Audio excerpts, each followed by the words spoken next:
हरि ओम, सुप्रभात to Hari everyone. Om. Hari Om. Hari Om. Hari Om.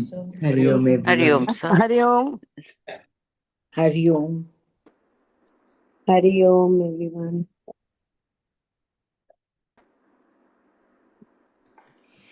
Okay, let's start. Om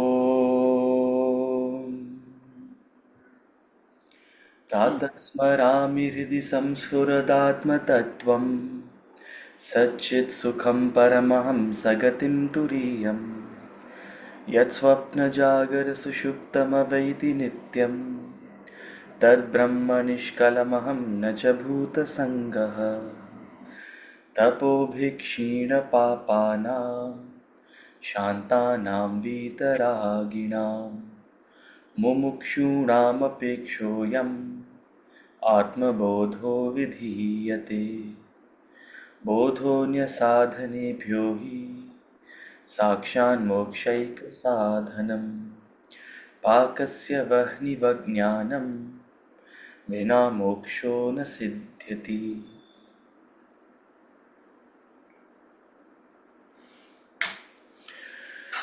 We'll chant verses 33 to 33, no? 33.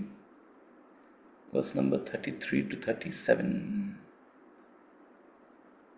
of chapter 3. Verse number 33 to 37. Open up, open up.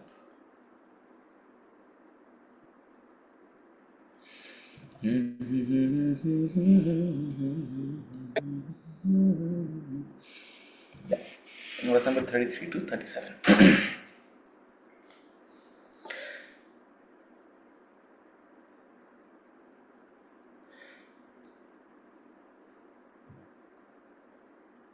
Okay.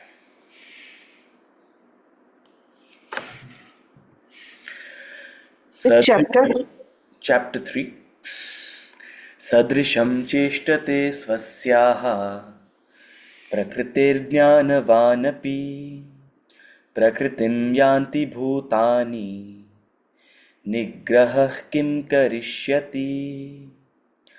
सदृशं चेष्टते स्वस्याः प्रकृतिर्ज्ञानवानपि प्रकृतिं यान्ति भूतानि निग्रहः किं करिष्यति. इन्द्रियस्येन्द्रियस्यार्थे रागद्वेषौ व्यवस्थितौ तयोर्नवशमागच्छेत् तौ ह्यस्य परिपन्थिनौ. इन्द्रियस्येन्द्रियस्यार्थे रागद्वेषौ व्यवस्थितौ तयोर्नवशमागच्छेत् तौ ह्यस्य परिपन्थिनौ. श्रेयान् स्वधर्मो विगुणः परधर्मात् स्वनुष्ठितात् स्वधर्मे निधनं श्रेयः परधर्मो भयावहः. श्रेयान् स्वधर्मो विगुणः परधर्मात् स्वनुष्ठितात् स्वधर्मे निधनं श्रेयः परधर्मो भयावहः. अर्जुन उवाच अथ केन प्रयुक्तोऽयं पापं चरति पूरुषः अनिच्छन्नपि वार्ष्णेय बलादिव नियोजितः. अर्जुन उवाच अथ केन प्रयुक्तोऽयं पापं चरति पूरुषः अनिच्छन्नपि वार्ष्णेय बलादिव नियोजितः. श्रीभगवानुवाच काम एष क्रोध एष रजोगुणसमुद्भवः महाशनो महापाप्मा विध्येनमिह वैरिणम्। श्रीभगवानुवाच काम एष क्रोध एषः रजोगुणसमुद्भवः महाशनो महापाप्मा विध्येनमिह वैरिणम्। महाशनो महापाप्मा विध्येनमिह वैरिणम्। Okay, chapter 3 verse 33. Okay, we start from 33. Are there any questions prior to this?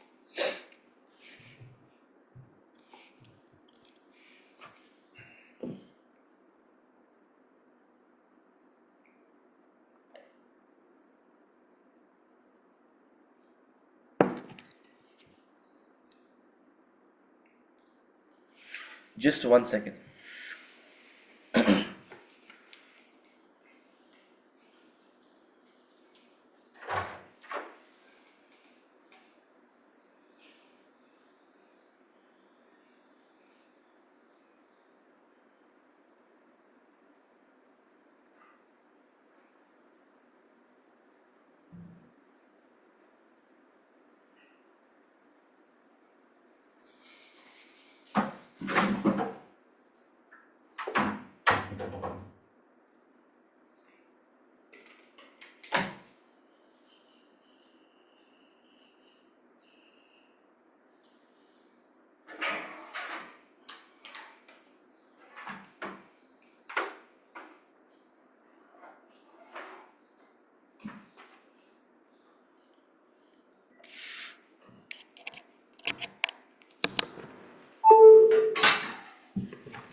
Okay, sorry, I just realized my laptop was barely on charge and it would have run out during the course of the class. Okay, are there any questions?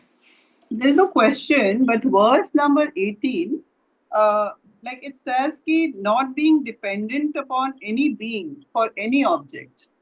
That person is paripurna. So this not being dependent is like not getting it. It's detachment, like not attached. Where are you picking this up? Actually I was hearing Swamiji's talk. So it's verse 18. Chapter 3 verse 18. Yeah. You And were then I on his talk, matlab? It was in some lecture he said it? yeah. Okay.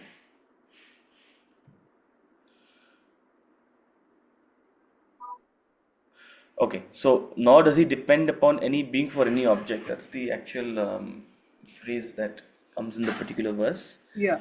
It's a general um, concept also that. So your question is, does not being dependent mean detachment? Yes, not being dependent means having a spirit of detachment. So very often people interpret not being dependent as being away from it, not participating, not not associating. But that's not the case. The if that it was as simple as that, then we wouldn't need philosophy. Hmm? If not being dependent just simply meant don't be associated with something, then we won't need philosophy. Then everyone will just live in their compartments, their matchbox size apartments, live by themselves and not need to be associated. Simple solution. So detachment and not being dependent doesn't mean not being associated. It's not as simple as that.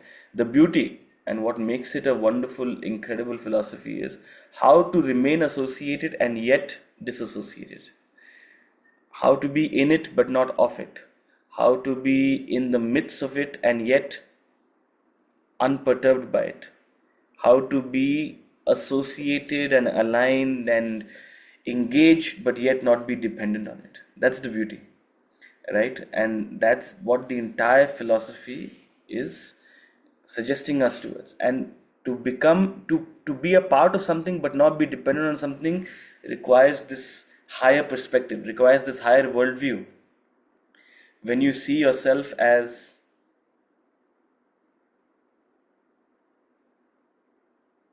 when you see this life as a I'm just giving a perspective, you know, something like the theory of reincarnation helps you say, you know, align to this worldview, helps you align to this non-dependence. When you realize that this is just one incarnation among many.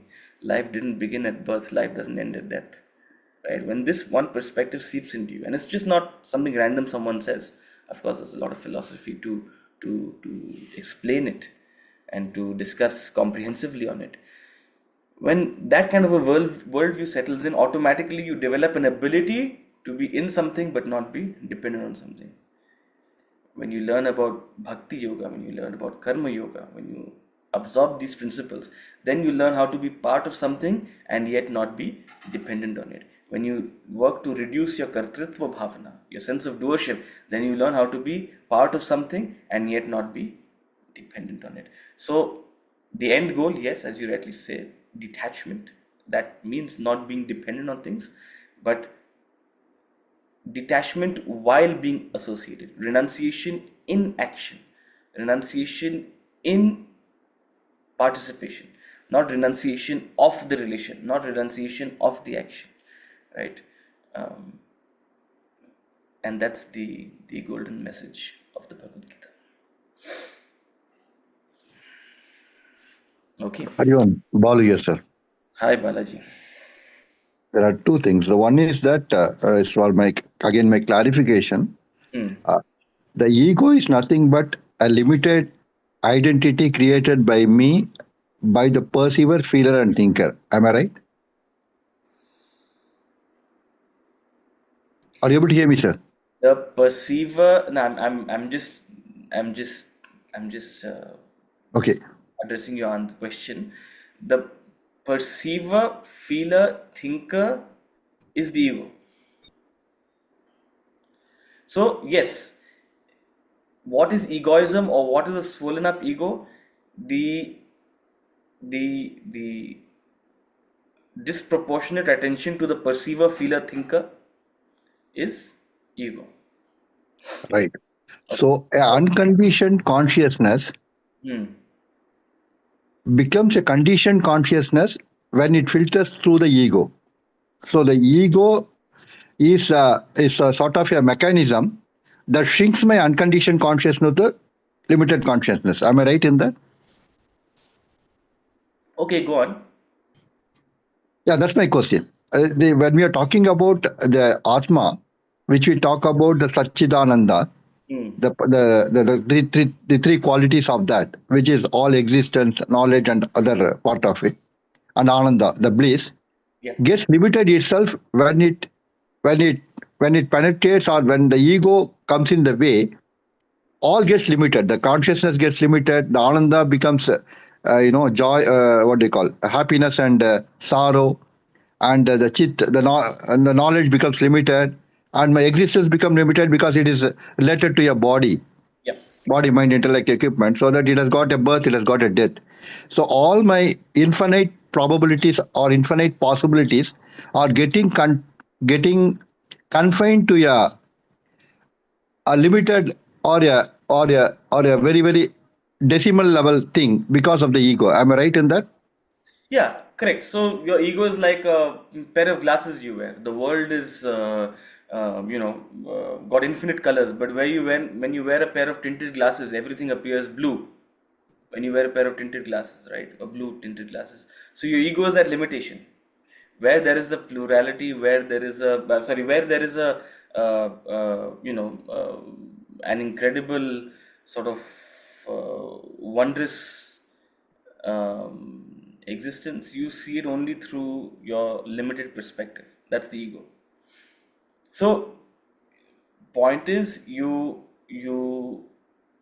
um, you remove the ego and your perspective widens, your capacity to you become more connected. You feel a more sense of oneness with all beings rather than a separateness and a sense of exclusivity. Hmm. Does So that it's a perception change, right? absolutely 100%? It's a perception change. 100%. So the perceiver, feeler, thinker is there, but my identity or my perception, my identity with them is not there totally or very much reduced. You realize that the perceiver is actually the senses perceiving sense objects. You realize that the feeler is simply the mind reacting to those stimuli. You realize that the thinker is simply the intellect interpreting and comprehending that thought, right? So you create this sort of elbow room where you thought you were the perceiver. No, no, no, no, no. You're realizing, okay, the body is that which is perceiving. I am the sakshi to that perception. I am the witness to that perception. Where you realize where you thought you were the feeler, you said, no, no, no. The mind is feeling. I am sakshi to that feeling. So that's the awareness that develops in you as you evolve. You get this elbow room from your own ego. Hmm? So it's not, so long as you have a body, so long as you're dehabhrit, so long as you have a body, you have an ego. It's as simple as that. How much of an elbow room do you have is the question. When you have no room, you're egoistic. Huh? The smallest of thing that happened to your body, mind, and intellect happened to you. Someone passes a small comment on you, you get so upset. One small scratch or one small threat to your body, hi, you start palpitating. People suffer more from the worry of injury than actual injury. Why? Because they completely believe they are the body. So if there is no elbow room between you and your material equipments, you are egoistic. If there is a healthy elbow room, then you are objective, then you are a witness, then you are, in that sense, evolved, right? I'm only trying to give a practical sort of interpretation to what you're saying, because consciousness, conditioned consciousness, all of these are concepts, and they can get very complicated. But how does that actually play out in practical life? It's this capacity to be impersonal, right? We often say, "Hey, why are you taking it personally? Why are you taking this comment personally?" Right? If you are stuck to your mind, you'll take everything personally. If you have a little bit of healthy distance, you'll be able to take things objectively. When you say I need to distance myself from the BMI, what do you mean by that I? That's the question. You've just come back from Ramana Ashram. That's exactly what Ramana Maharishi said. What is that I? If you can stay in that question, just keep asking that question. But that's the question. What is that I? Now, if you just want a theoretical answer, that I is the Atman. Theoretical answer is that I is the Atman, that I is you. But simply staying with that question will help you create this elbow room. What is this question? This question is creating the idea that, oh, there is an I apart from the body, mind, intellect. What is this question that you have just asked? The answer is not important. Let me tell you, the answer is Atman. The answer is not important. But the very fact that you've asked these questions means you have asked, oh, it seems that there is a difference between the body, mind, intellect and this I. Immediately there is a separation you have created. There's an immediate instant objectivity. I am not the BMI, the body, mind, intellect. They are mine. If you can stay with that, you're on the right track. The answer is not important.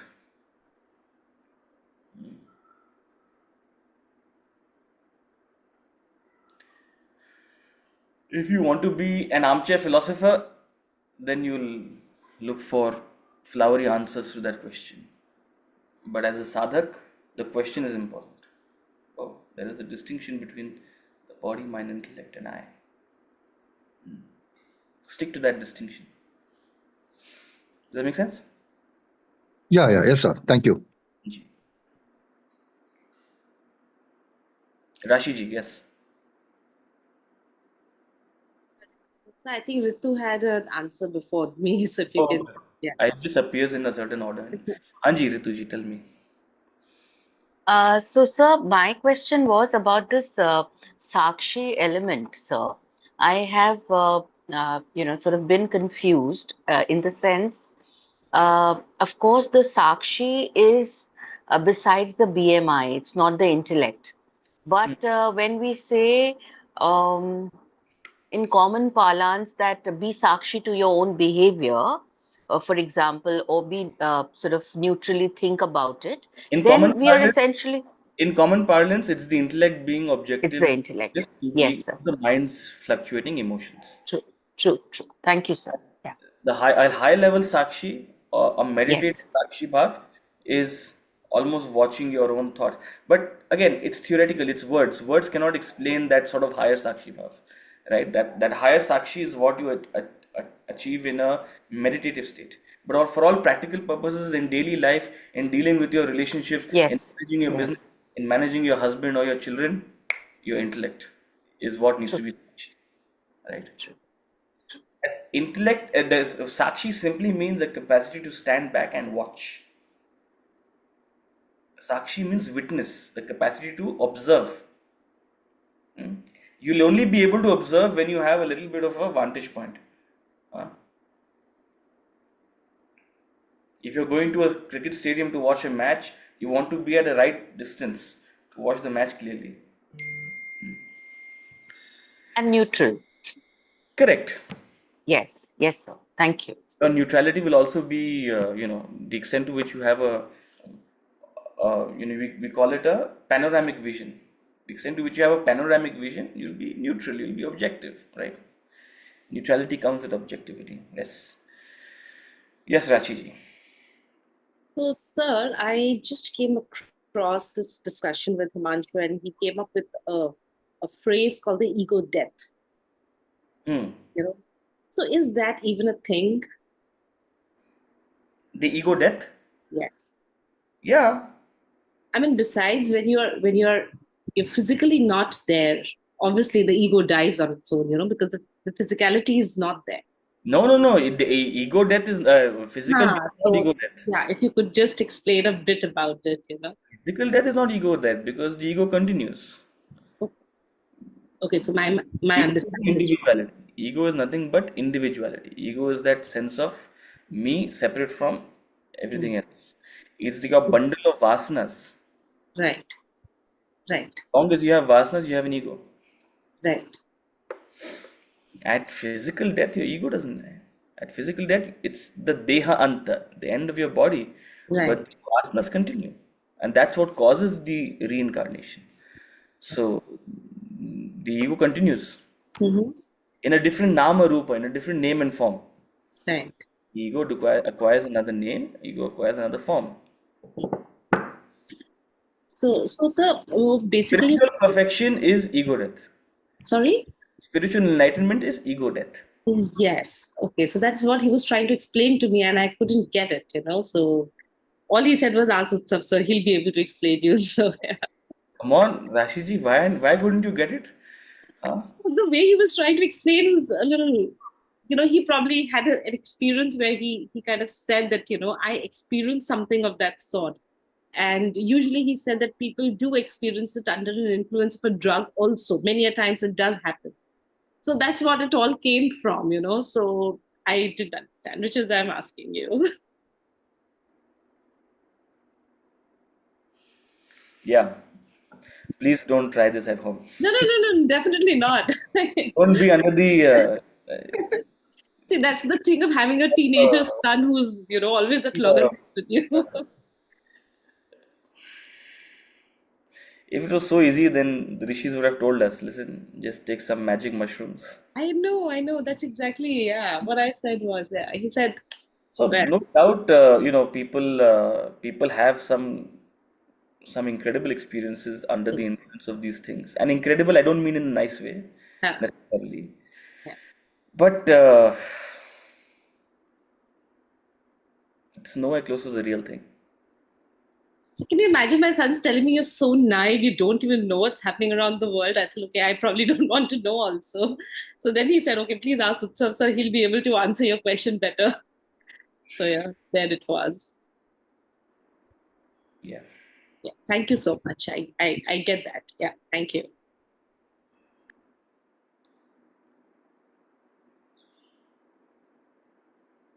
Okay, verse number 33. Seems like we're going to get a lot of verses done today.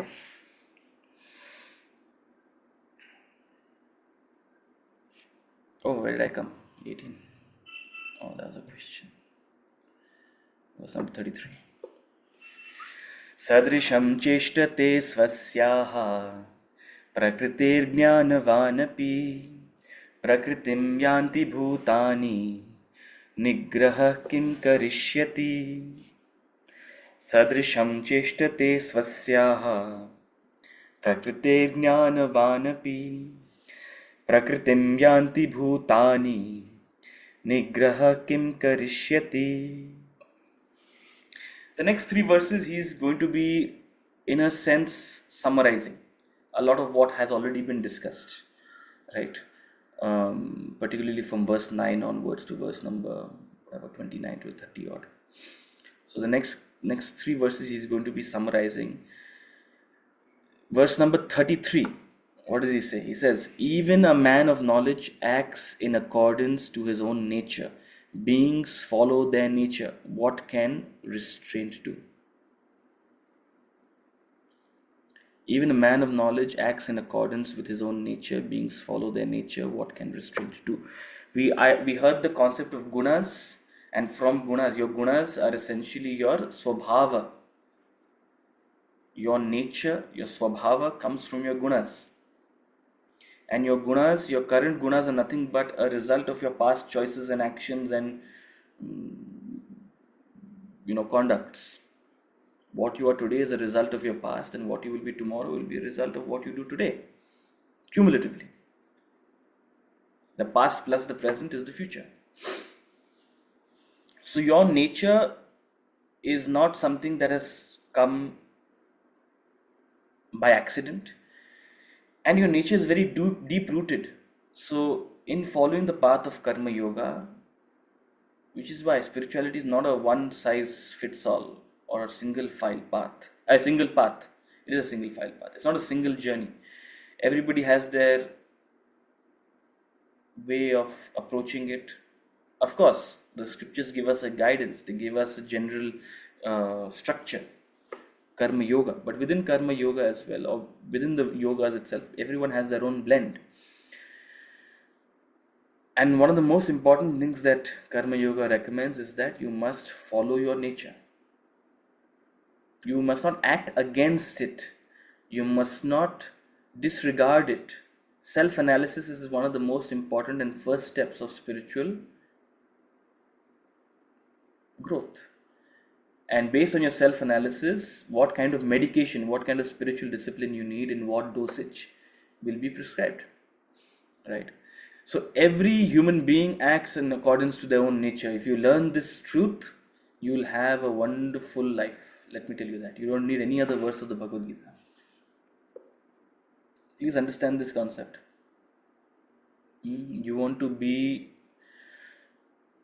a leader in a family, a leader among people, a leader in a business, you have to understand this concept. Every being acts in accordance with their nature. It's about a predictability. How do you predict how another person will function?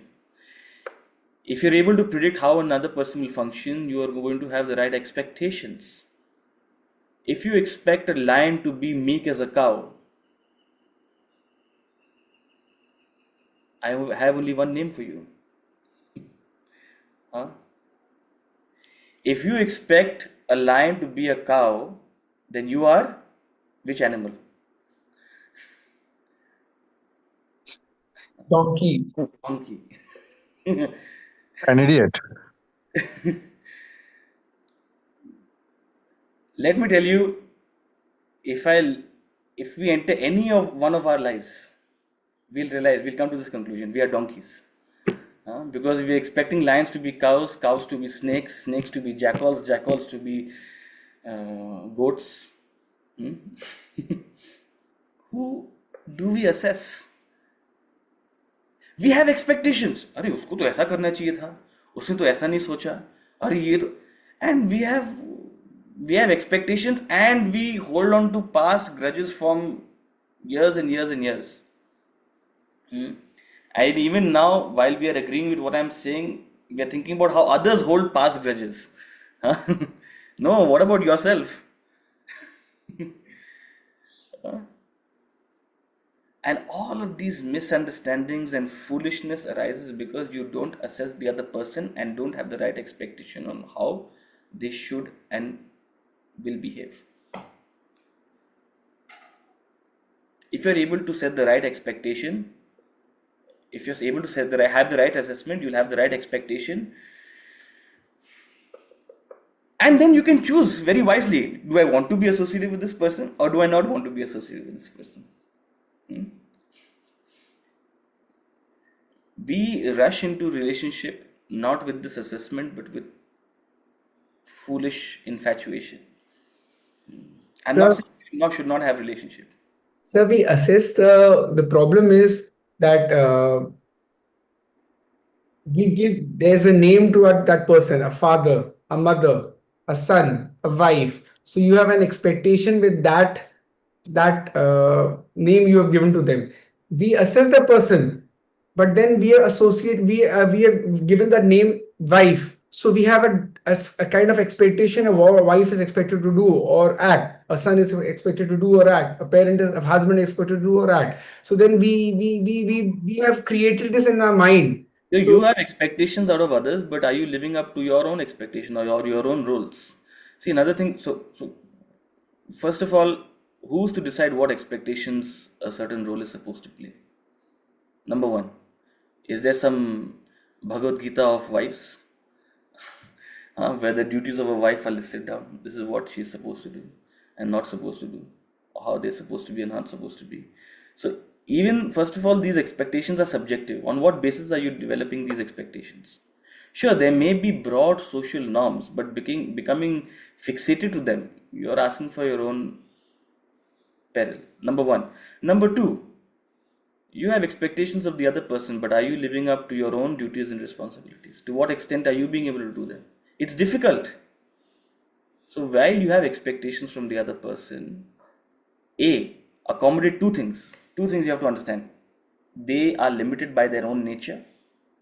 B, it's very difficult to fulfill someone's expectations. It's very difficult to play your role. Have some empathy on the other person. Everybody is going through their challenges. So we have disproportionate expectation and we lack empathy. Where we need to be an emotional soundboard to the other person, we sit in judgment of them. And for years and years and years, we suppress, the other person has to suppress their voices. This is the truth in, I'll say 90% of relationships. 90%, 95% of all conflicts, whether it's between husband and wife, whether it's between father and son or mother and son or mother and daughter, whoever, or siblings or whatever, it is this. Lack of assessment, wrong expectation, and selfishness. Seeing things from my perspective, not being able to, a lack of empathy. And soul and ego. So even a man of knowledge acts in accordance with their own nature. What's he trying to say? That aap jitna bhi Bhagavad Gita padh lo, even after studying Bhagavad Gita, you will act according to your nature. It's very difficult to be apart from your nature. That's what my wife says. तो इतना भगवत गीता पढ़ लिया है फिर भी तो क्या हो नहीं रहा. So beings follow their nature. Nigraha kim karishyati. This is a very good phrase. If you're fond of Sanskrit phrases, definitely learn this phrase. Nigraha kim karishyati. What can restraint do? You think someone can simply suppress their nature, restrain their nature, control it, and things will be okay? No. Simply restraint is not a solution. Simply abstinence is not a solution. Simply suppression is not a solution. Where you suppress, it will only grow, swell, it will only explode someday. So if your only solution is to suppress the other's nature or to suppress your own nature, it won't work. Right? You have to address your nature and make incremental changes, make small changes. First of all, you have to have that self-awareness. Okay, here is my nature and this is what I want to keep and this is what I want to change. Right? So understand this wonderful truth, this inevitable truth. And if you understand this, you will be able to make the right assessments and have the right expectations. You won't enter into unnecessary conflicts. You'll be forgiving. What can restraint do? The other person is trying. ठीक है. You'll keep slipping. Don't you keep slipping into the same mistakes.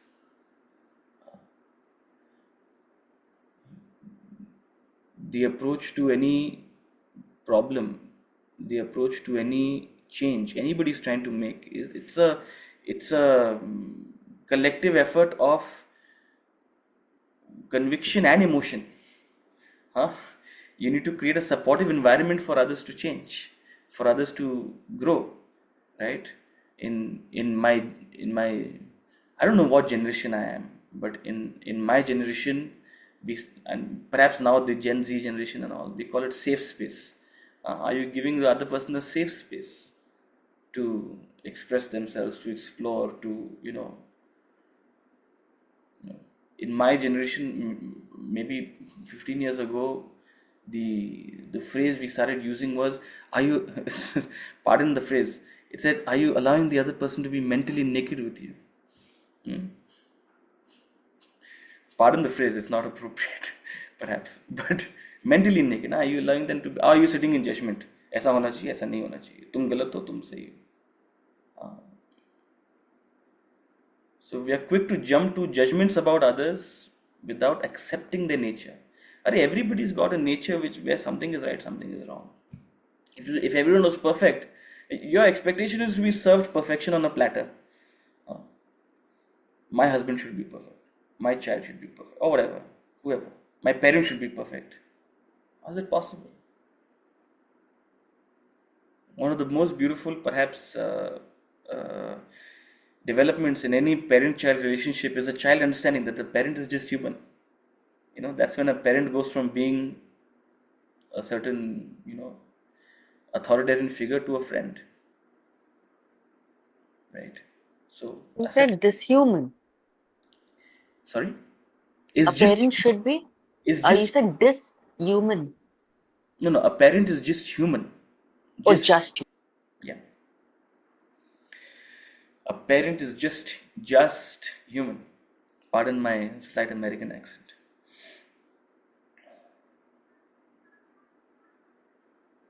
So, what can restraint do? Nigraha kim karishyati.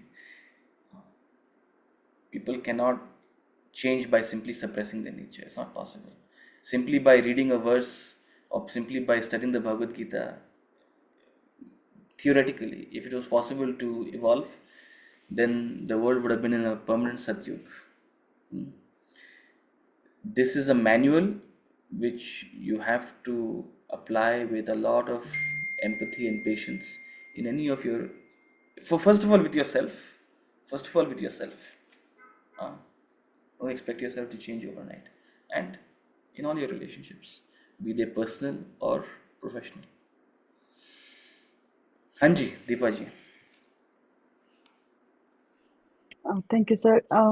Regarding this question, when it comes to probably the relationship where it's not monetarily transacting, then probably taking step back or, assessing myself would be probably a little easier. I'm just thinking.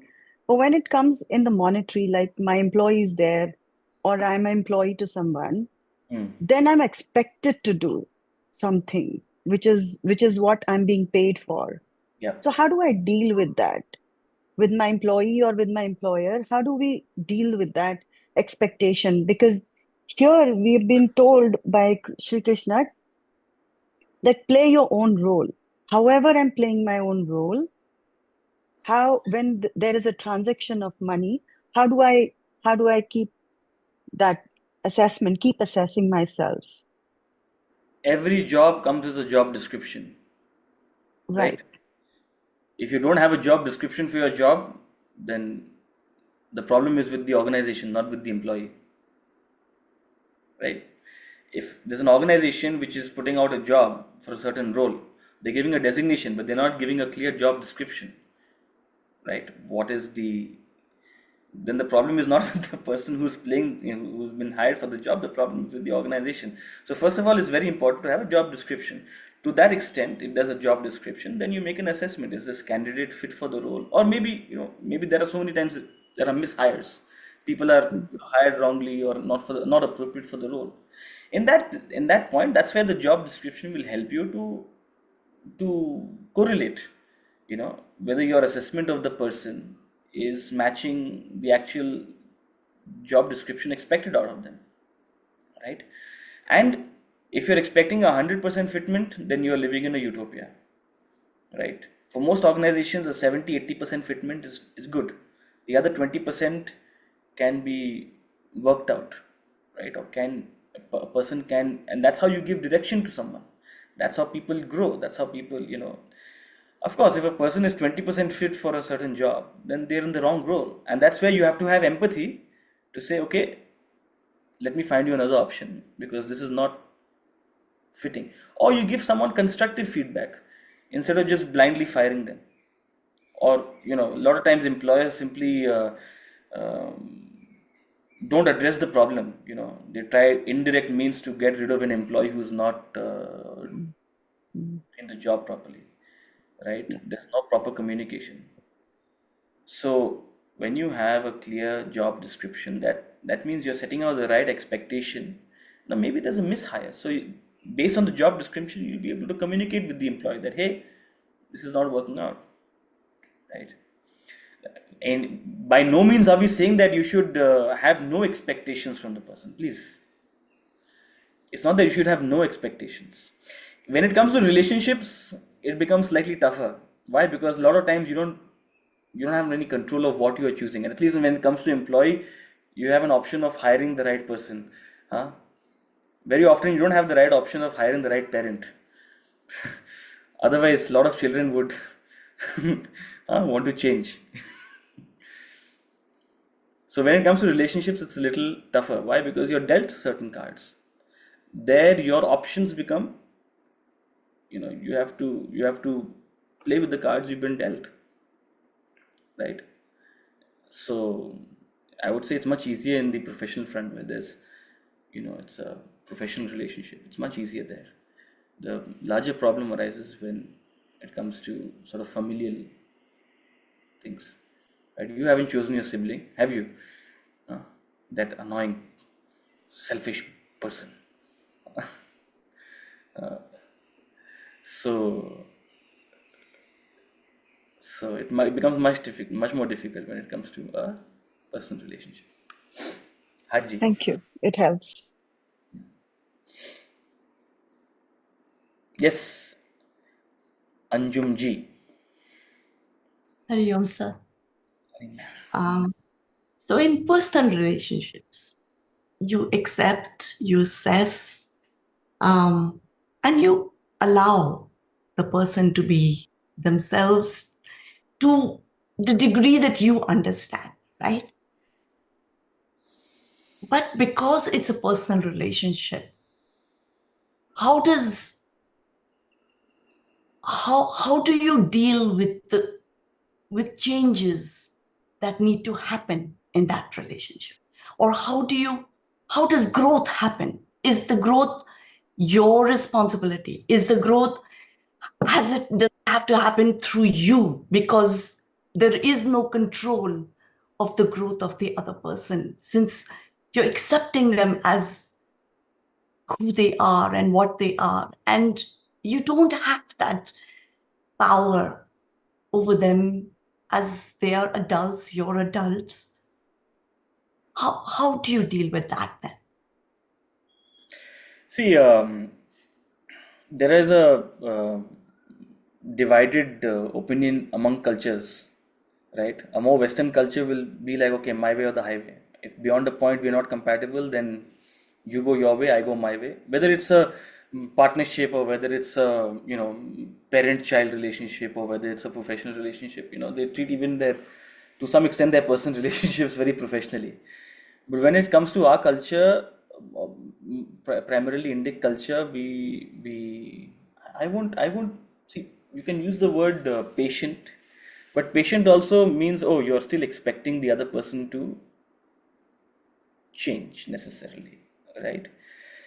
So the general guidance of the Lord in verse number 25, 26, where he said, what? Do not unsettle the minds of the ignorant, instead turn yourself attractive by your own example. Right? That is the most effective and the only means to, perhaps, if, as you said, sometimes the relationship requires change, right? You go into a different phase, right? So you embody that change, right? The other person will at best learn from your example, or indirectly ask or seek, clarification. As we said, it's very important in relationship to have conversation, to discuss, to engage, to have that connection beyond simply,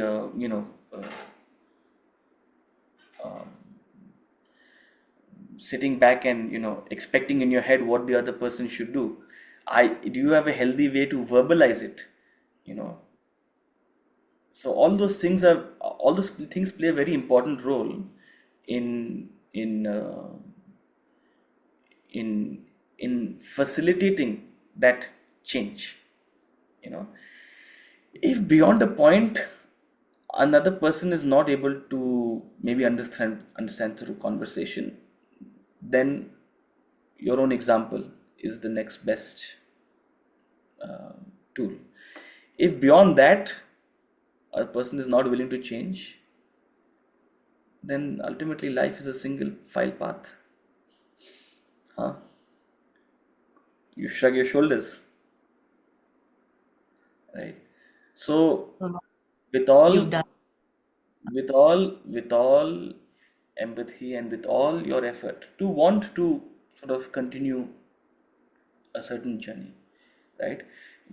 The healthy way to do it is through this sort of connection of sort of hearts and souls through conversation, and then through playing your part. That's the healthy way to do it. And beyond that, if sometimes people change only when there is a conflict, right? Allow for that also. Maybe when there's a crisis, that's when people sort of wake up to the need for change. Allow that also, right? But if you sit back and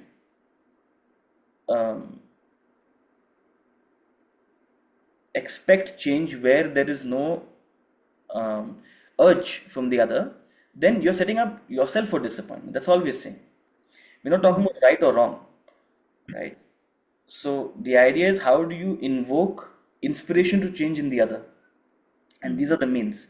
And thereafter, if there's no inspiration to change in the other, you shrug your shoulders, you try again perhaps, but you ought not diminish your life for it, which is why you have to make important choices based on where you need your life to move, right? So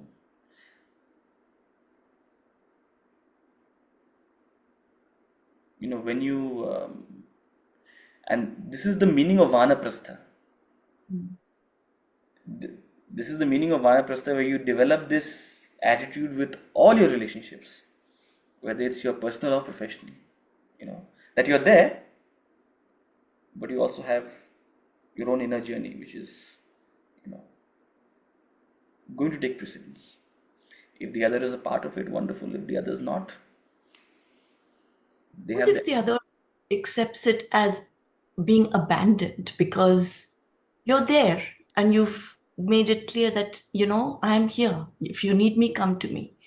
But what if they feel abandoned by this stance of yours? So, see, one is a sort of a spiritual decision you're making.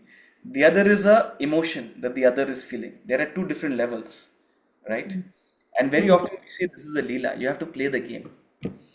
Okay, so at least as far as I know, Lord Krishna, his suggestion would be pacify them emotionally.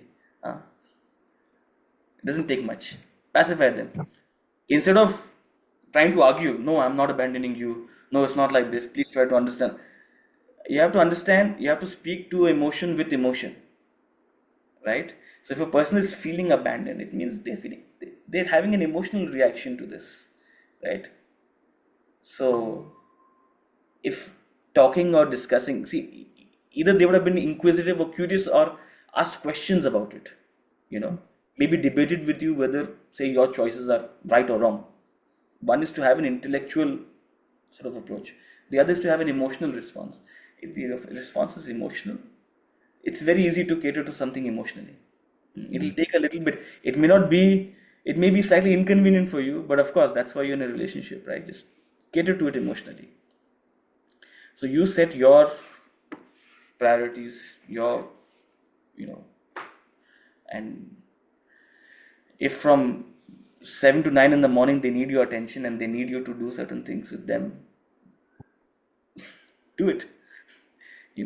Big deal. If see, when you are choosing, you use the word growth. That's why I'm using this analogy.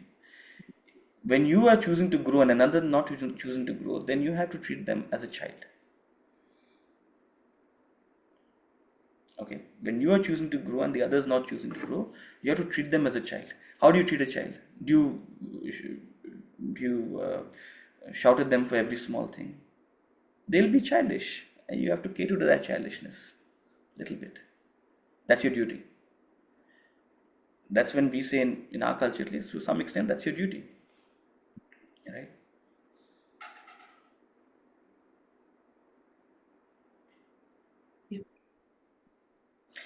The catering to their childishness will be a lot more, a lot easier than arguing with them. Right.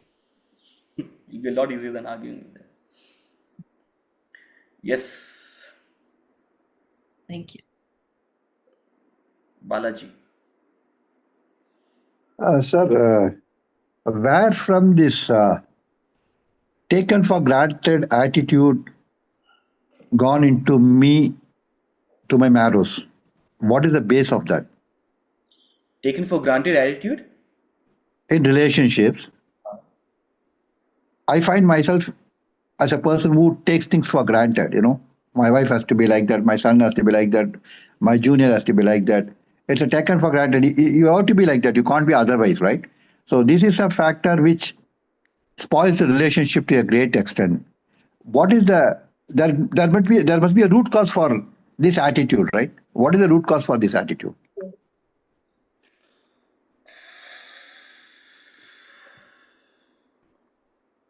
See, a root cause is difficult to necessarily pinpoint, but one important cause is a herd instinct. You are simply going by a social template and not.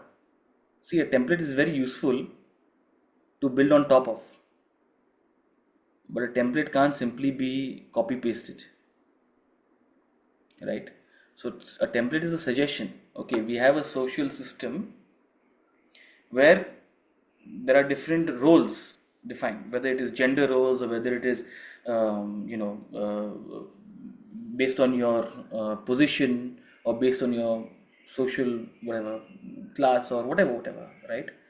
There are certain roles defined, but that cannot be copy pasted. So when a person fails to sort of use their own buddhi to their circumstance, their environment, the people around them, and sets the right combination of expectation versus the nature of the other person, When a person fails to do that, then you know they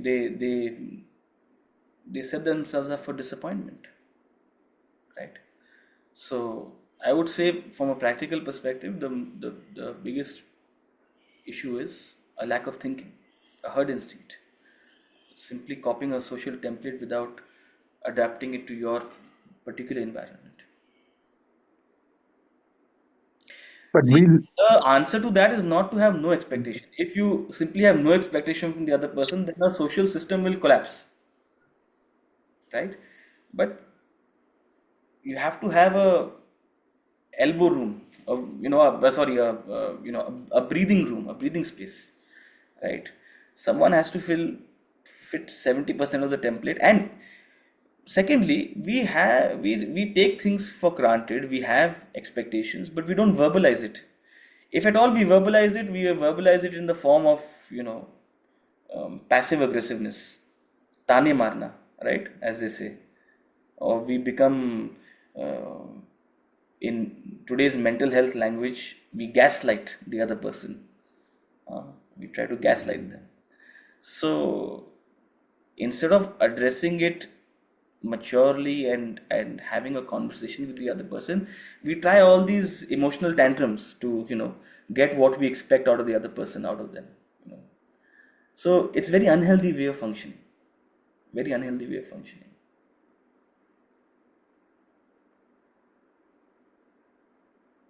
how such a okay, let me broaden my question in a society than a personal. How such a societal value, how a value has affected such a society where we live in the country where duty is constituted to be the only right, not the right. Because my duty as a husband is the right of my wife, and her duty as a wife is the right of me as an husband. So it's a duty conscious society where everyone focuses on the duty, the other rights are taken care. So such is a kind of a thing, or we are talking about yajna or all our elders, the way of life and other things, or more on giving rather than taking, where suddenly this transformation has come. I'm just talking about because the parampara has been lost. Simply, mechanically, again, imitating our predecessors will not help. Knowledge has to be interpreted and understood at an individual level, and each generation. That's why you need a guru shishya parampara. If simply you could just imitate others and follow a tradition, it would not be so hard. But you need a guru shishya parampara, because a guru, someone who is enlightened, someone who understands and has the depth and the art of communicating, is in that position to convey these wonderful messages in a practical way, in a interpretable way to the next generation. And for a large, for in any society, as they evolve, also complacency sets in. So all these factors are responsible for leading us to the position. We also have been, again, we can't use this as an excuse forever, but for a large part we have been in a last couple of 100 years have been tumultuous as far as the culture is concerned. And we can't use that excuse for very long. It's already been, what, 77 years, 70, how many years, 78 years of our independence now. One would think that's long enough to but still there are all these variety of reasons why socially we have degraded. हम भगवद गीता की को मानते हैं, but की नहीं मानते, right, as we say. So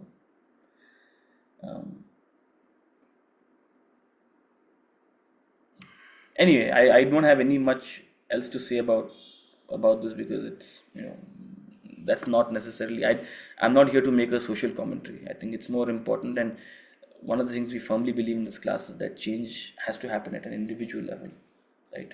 And you become a beacon of change for your immediate environment, and then perhaps that will have a trickle effect for the larger society.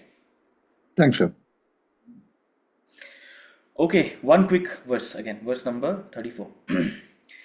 Indriyasyendriyasyarthe ragadveshau vyavasthitau तयोर्नवशमागच्छेत् तौ यस्य परिपन्थिनौ इन्द्रियस्येन्द्रियस्यार्थे रागद्वेषौ व्यवस्थितौ तयोर्नवशमागच्छेत् तौ ह्यस्य परिपन्थिनौ. Again, a wonderful and very, very important message of life. Attachment and aversion for the objects of the senses abide in the senses. Let none come under the dominion of these two, for they are one's enemies. Attachment and aversion, raga, dvesha, your liking or disliking for the objects of the senses abide in the senses. What does that mean?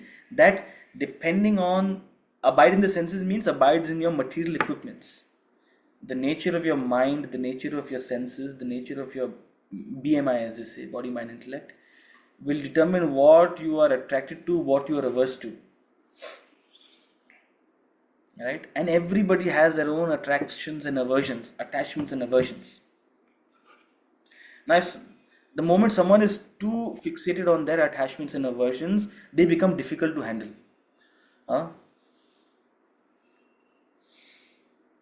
जिनकी जाने से आती है चेहरे पे रौनक. They become like that. Thank God they've left. It must be so difficult for them also. Exactly. So much judgment. They are the bigger victim. They are the one we are making fun of right now, right? They are the biggest victim of this. So attachment and aversion arises from your own nature. As your nature, so your likes and dislikes. They are your enemies. This is what he says. He uses the word Bairi now. First of all, he's speaking to a warrior. That's why he uses this word enemies. Right? He uses the word enemies because he's speaking to a warrior, so he's speaking this language. But a very important statement. You think your enemy is someone who doesn't like you. You think your enemy is someone who doesn't listen to you or doesn't give you what you want. No. He said your likes and dislikes are your enemies. They do you the most amount of harm.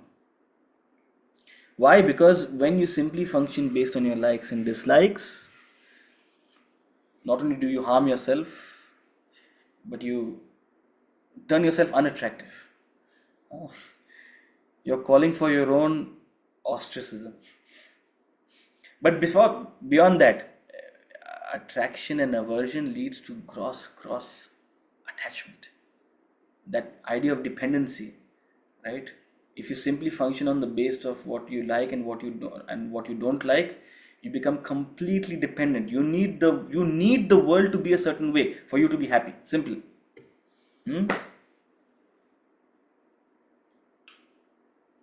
खाना ऐसा नहीं बना, गुस्सा आता है आपको. Restaurant में जाओगे, आपको सर्विस ऐसी नहीं मिली, गुस्सा आता है आपको. चाय ऐसा नहीं बना, गुस्सा. छोटे से छोटे इशू में आपको गुस्सा आते रहेगा, चिढ़ाते रहेगा. You'll have a laundry list of complaints about the world. The converse is also true. If you have a laundry list of complaints against the world, it means you have too many likes and dislikes, too many attachments and aversions. ये ऐसे होना चाहिए था, ये ऐसे नहीं होना चाहिए था.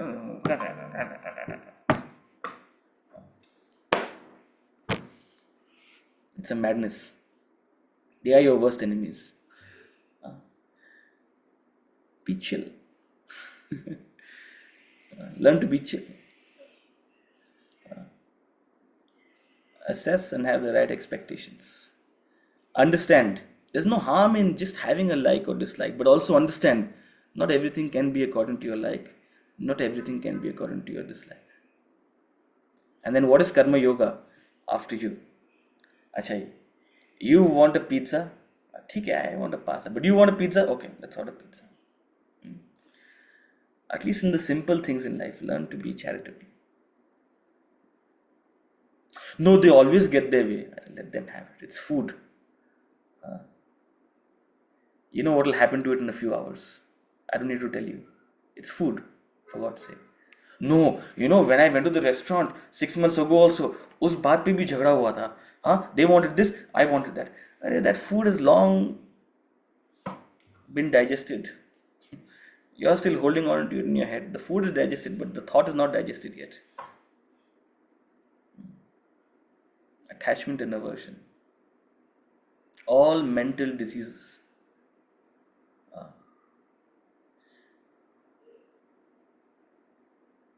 are arising from this. They are your biggest enemies. So learn, everybody has likes and dislikes, but learn to assess the environment, to set the right expectation. Whether can things be according to your like and dislike or not? A, right expectation. B, charitable. Learn to be charitable. Not only your like matters, what the other person wants also matters. So there are some people who are attached to fairness. I know some people very close to me, they are attached to fairness. No, I'll be charitable, but the other person should also be. World function that way. It doesn't work. It doesn't work that way. And it won't. You're setting up yourself for disappointment. But when you taste the beauty of independence, when you taste the beauty of detachment, then you won't worry about fairness. Fairness will seem very petty. Okay, with that thought, we'll conclude. I'll take up this verse further in the next class. There's a lot to say about this. It's a beautiful concept. But we'll conclude out here. I am traveling from tomorrow. I'm traveling abroad. And I don't know if I want to take classes at 2 o'clock in the morning. Okay. Last time I tried it, it wasn't that good. Last time I was in London. So I'm thinking that perhaps if we can make some time on the weekend, we can have a class slightly later in the morning. Okay.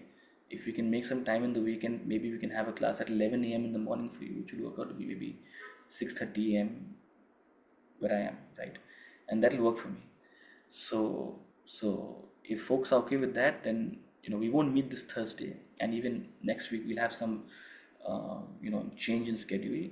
Perhaps for the next 2 weekends we'll try to make time where we can at least meet 2 times over the next, say, 10 days, over the next 2 weekends. Okay, so thank you so much for joining. Okay, there's a quick question. Okay, Balaji, you can ask your question.